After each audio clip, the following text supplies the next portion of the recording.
Hey, Jujutsu Kaisen fans. Welcome to Flick Expose. After a long wait, we got Jujutsu Kaisen Season 2. And today we're going to break down and review the first episode of Jujutsu Kaisen Season 2. But before we begin, this video contains major spoilers, so proceed with precaution. Now, let's get started. The second season of Jujutsu Kaisen kicked off with a bang, starting with episode Hidden Inventory, which is Gojo's past arc and picking up from chapter 65 of the manga. The episode was distinctly different from the acclaimed Season 1, both in terms of art and execution.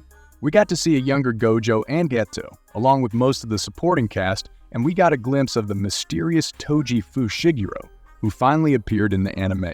But what does it all mean, and what can we expect from the rest of the season? Well, stick around and find out, because I'm going to dive deep into the details and give you my honest opinion on this episode. Let's go. Alright, let's get into the details of what happened in Jujutsu Kaisen Season 2, Episode 1. The episode takes us back to 11 years ago, when Gojo and Geto were still students at Tokyo Jujutsu High. They are working as Jujutsu sorcerers, along with their classmates Mei, Yuta Heim, and Shoko. They are under the guidance of Masamichi Yaga, who is the current principal of the school. The episode starts with a young Geto reflecting on his work as a Jujutsu sorcerer while exorcising and absorbing a cursed spirit. He thinks about how he wants to create a world where only Jujutsu sorcerers exist, and how he disagrees with Gojo's ideals.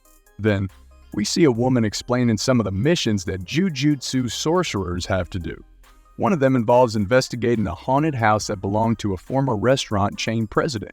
We see Mei and Yuta Heim entering the cursed house and splitting up to look for the cursed spirit. Yuta Heim explores different rooms and finds nothing but rats in one of them.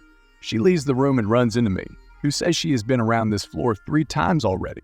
Yuta Heim realizes that something is wrong, and Mei deduces that they are trapped inside the cursed spirit's barrier. She says that this is how the spirit killed its victims, by making them wander around endlessly until they die of exhaustion or starvation. She says they have to find a way out of the barrier and kill the spirit. Yuta Heim comes up with a clever plan to escape the barrier. Yuta Heim thinks that the best way to get out of the looping corridor is to run down the hall as fast as they can until they surpass the speed at which the corridor can repair and duplicate itself. However, Mei tells her that a more effective strategy would be for both of them to run in different directions at the same time to create a gap. She pretends to be scared and runs away, hoping to lure the spirit out of hiding. It gets blown up. She bumps into Gojo. Gojo teases Yuta Heim for being afraid, but then the cursed spirit appears behind Yuta. Gojo is not impressed by it. Geto and Shoko join them. Hopefully Geto takes care of cursed spirit, and Yuta Heim is glad to see Shoko. She is surprised that it has been 2 days since they entered the house, but Gojo tells her that the spirit had the power to alter time inside the barrier. Man, asks Shoko, Geto and Gojo if they took care of the veil issue, which is a technique that prevents non-sorcerers from seeing cursed spirits or techniques. But then they are scolded by Yaga for forgetting to set up the veil before entering the house. He says they could have caused a panic among the civilians if they saw them fighting the spirit. Gojo apologizes for his mistake. Gojo and his friends go to a basketball court to relax after their mission. Gojo shares his thoughts about setting up veils, saying that he thinks it is unnecessary and annoying to hide their abilities from weak humans. He says he wants to change the world and make it more fun for Jujutsu sorcerers. Geto disagrees with him, saying that it is important to keep the humans calm and ignorant, because that reduces the negative emotions that feed the cursed spirits. He says that Jujutsu exists to protect non-sorcerers from harm, not to entertain themselves. They get into an argument, and they are about to fight each other, but then Yaga interrupts them and gives them a new mission. Yaga tells them that their mission has 2 objectives. One is to escort and erase a girl named Riko Amanai, who is compatible with Tenjin. Tenjin is a mysterious being who protects the Jujutsu Society with his barrier techniques. He explains that Tenjin has an immortality curse technique, but not eternal youth. That means that every time he reaches a certain age, his cursed technique starts rewriting his body and mind, making him less human and more dangerous. If he loses his will, he will no longer be able to maintain his barrier techniques, which provide security and support for the Jujutsu schools. He could also become a threat to everyone if he goes berserk. To prevent this from happening, every 500 years Tenjin finds a girl who is compatible with him called the Star Plasma Vessel.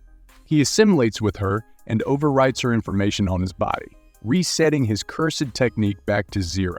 This way, he can keep his human form and will intact. Yaga tells them that there are 2 groups who are after Riko: the Curse User Group Q and the Time Vessel Association.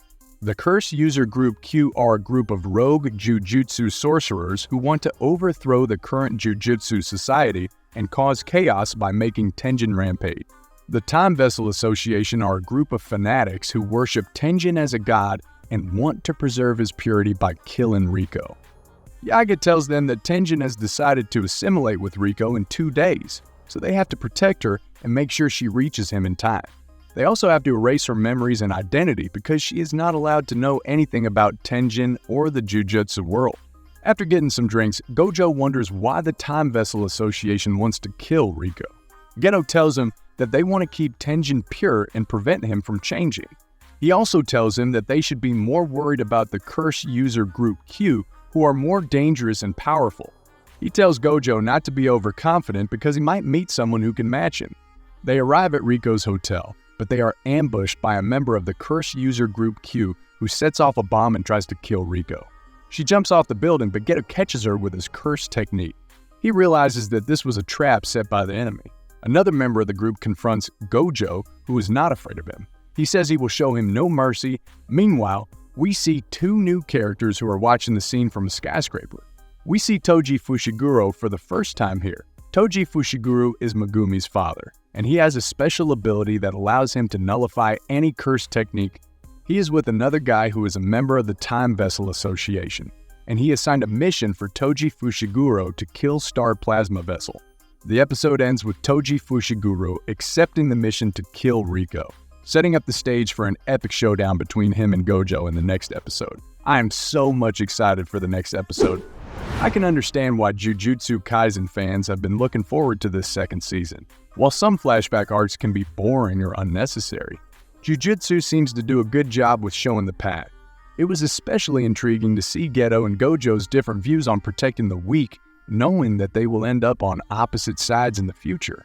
Sometimes the series can be hard to follow with all of its techniques and explanations, like at the start of this episode, for example, but there's always a good balance between action and humor in the series. The Digimon analogy in the second half was both amusing and actually quite helpful, making Tenjin's character easier to understand. Overall, this seemed like a good introduction to the season, as well as an interesting look into Geto and Gojo's past. As a fan myself, I'm very excited to see where this arc goes. Now tell me, what did you think of this episode? Comment your thoughts below. And that's it for my breakdown and review of Jujutsu Kaisen Season 2, Episode 1. I hope you enjoyed this video and found it informative and entertaining. If you did, please give it a thumbs up and share it with your friends. And don't forget to subscribe to Flick Expos for more Jujutsu Kaisen content. I'll be back with another video soon, so stay tuned. Thanks for watching, and I'll see you next time. Peace out.